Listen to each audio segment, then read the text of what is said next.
Hello and welcome back to Ame's Bookshelf. I'm Teresa Garcia, or Amehana Arashi, and today is a book review day. I am reviewing Tindr, Book 5 of the Ceridwen Saga by Octavia Randolf.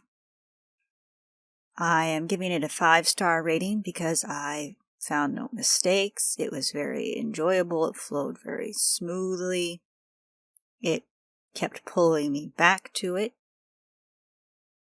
I would suggest this for those ages 18 and above, possibly 16 if you are a precocious person, but I would really recommend this more for those that are 18 and older because of some of the content being rather sexual in nature.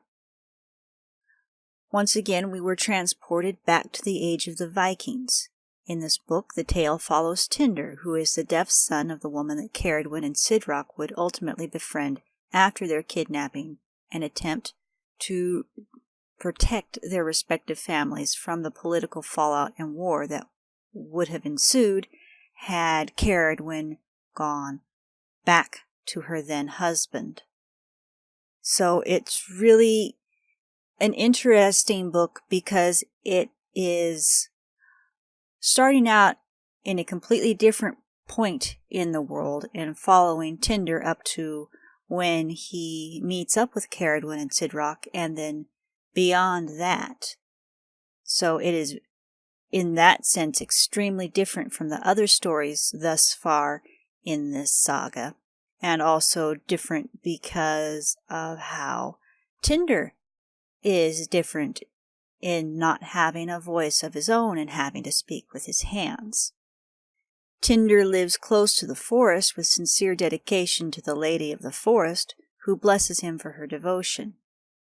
Ultimately, one might say that it's Lady Freya that brings Ceridwen to the land, in answer both to Ceridwen's heart and Sidrock's heart, but also in addition to an answer of the prayers of Ranveig, Tindr's mother, and Tindr himself, that Tindr finds a mate. It is through the help of Ceridwen and Sidrock that Tindr ends up meeting with the person that becomes most important to him.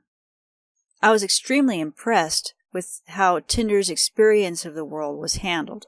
I enjoyed greatly how internal he was in seeing the depths of his thoughts, and it was not forced. It was very natural to the character, which I found to be extremely important. This is a book that at some point I will be reading again, and I do look forward to when I get a chance to read the next book in the series, which I currently have, I just haven't gotten to in my reading lineup. This is definitely a series that is sticking with me. So if it sounds interesting to you, do please go out and get it. You can start with any book in the series, but it will make most sense to you if you get the very first book in the series. But again, if you can't, if you've got to skip around, you're not going to get lost. So I will see you in another video, and happy reading.